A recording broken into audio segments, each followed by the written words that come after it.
What's up, guys? Brandon and Jeremy here from Friend of RC, part of the RC Nightmare Network, giving you our review of the Losi competition crawler.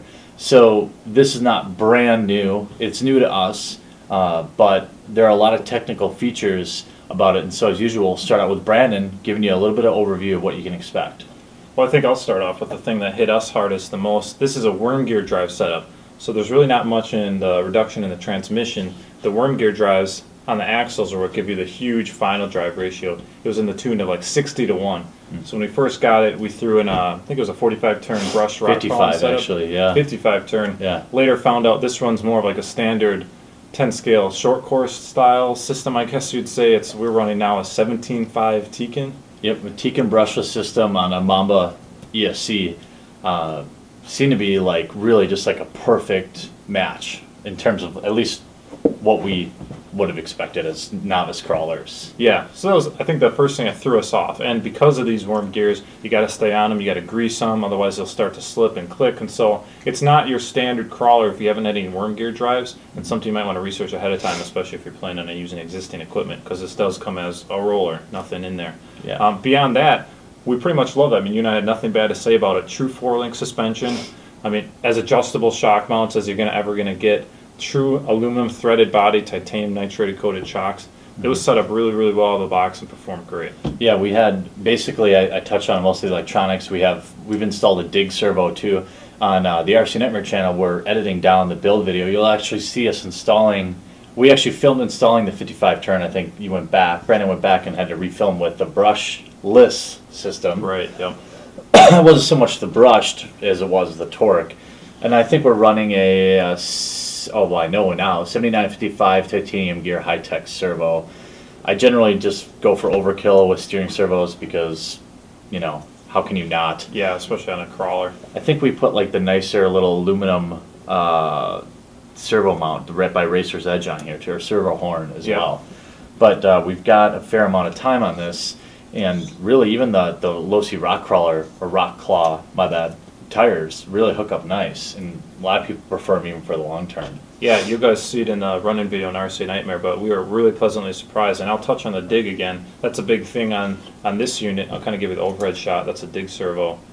If you haven't had a mechanical dig rig yet, it's a lot of fun and it proves extremely useful. I mean, I think we were actually really surprised how many situations came about where dig saved you from having to, if you're in competition, getting reverse knock points or having to touch or reset the rig. I mean, you'll see it in the videos. It was a lot of fun to play around with the dig. Yeah, I really like Losi's kind of commitment to the rolling chassis. Not a lot of people do that. Axial, they still, the XR10 is still probably my favorite, even though you'd have to do some tweaking, I think, right, to get a mechanical dig. You can use mixing if you have 4-channel remote. Yeah, it's more of an electronic setup. A little more tech involved, I suppose. Yeah, and that's in a 4-wheel drive. But I mean, as you see, it really came out of the box real clean, clear Lexan.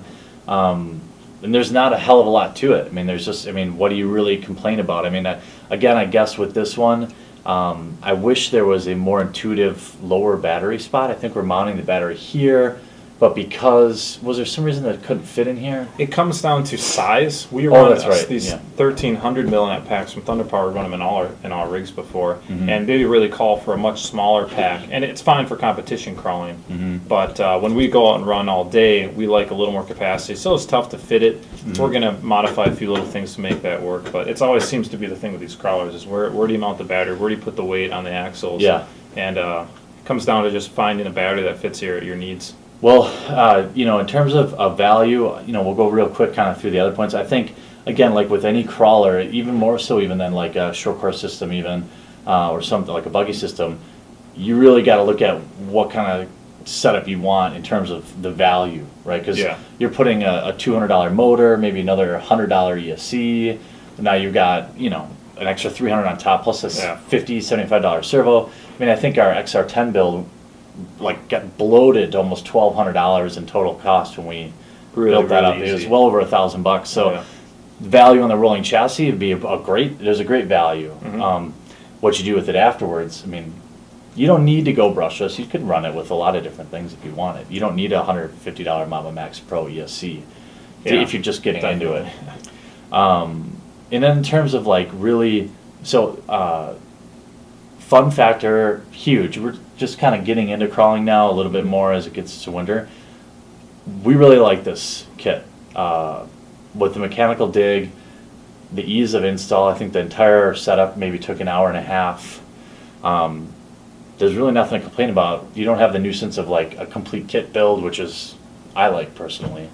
But what did you think? Well, for fun factor, you can't get much more fun than pulling it out of a box. It's just ready to install all the goodies. You don't have to go through the the hassle of building axles and building transmissions. I mean, that's the most fun build for me, someone who's been doing it for a while. You Yeah. just get this beautiful all aluminum rig and throw in all these really fancy high-end parts. So a lot of fun factor, and in terms of actually how it performed, the fun we got out of it. I mean, we had an ace scale crawler out there with us that day, and it couldn't get over stuff that this thing was doing. I mean, Yeah. really, really, really nice setup. It's really the perfect kit. I mean, for a first time crawler, a lot of people ask, well, I want to get into crawling. There's a danger, I think, where if you go too entry level, you have more of like an ATV than a crawler. Yeah.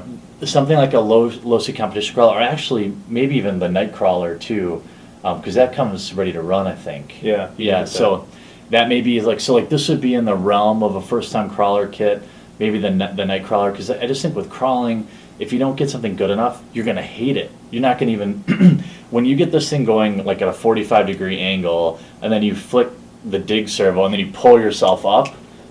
You can't reproduce that in a $150 crawler. Yeah, right. That's the best way to put it. Yeah. You won't get the true crawling experience, and we find that out every day. Every time we take out one of these nice rigs, one more situation arises, we're like, wow. If we didn't have a rig this nice or competition rig, you can't enjoy crawling to the fullest. In terms of how we use it, it's more like we bash crawl, or we crawl. Yeah. So we crawl stuff, but we don't do it for competition. But you still want to have the thing work, do what it's supposed to do. In the back of your mind, I mean, you don't have to be in a competition to know that having to reverse and find a different route isn't that fun. You'd much rather get over that obstacle, and one of these lets you do that. So, fun factor through the roof. Loved it. True. I don't think we mentioned true bead locks too. I know a lot of people ask, and I know people ask, is it waterproof? No, it's not waterproof at all. And it's a great buy. I mean, I think if I could go back, I would definitely start out with this actually, even over the XR10 for my personal taste. Yeah, for just quick fun factor. Again, you're pulling it out of the box, ready to go, and you're just throwing in all the goodies, and you don't have to go through the tantalizing task of building it first. Some people like, and that's fine. Well, as I say, even with the worm gear too, you may even have a stock spec, kind of like a brushless motor laying around that you can just transfer over Yeah, too. just chuck in and try it. Where like an XR10, you've got two motors in there. So if you're going like full on, you're doing two Tekin systems, well, you got $400+ in motors and ESCs before you even, get out of the gate. Yeah. So this is a great place to start. If you have any questions on the Losi competition crawler, feel free to post them up on down below, or shoot them over to our completely revamped, fully combined website at rcnightmare.com. Thanks. See you guys.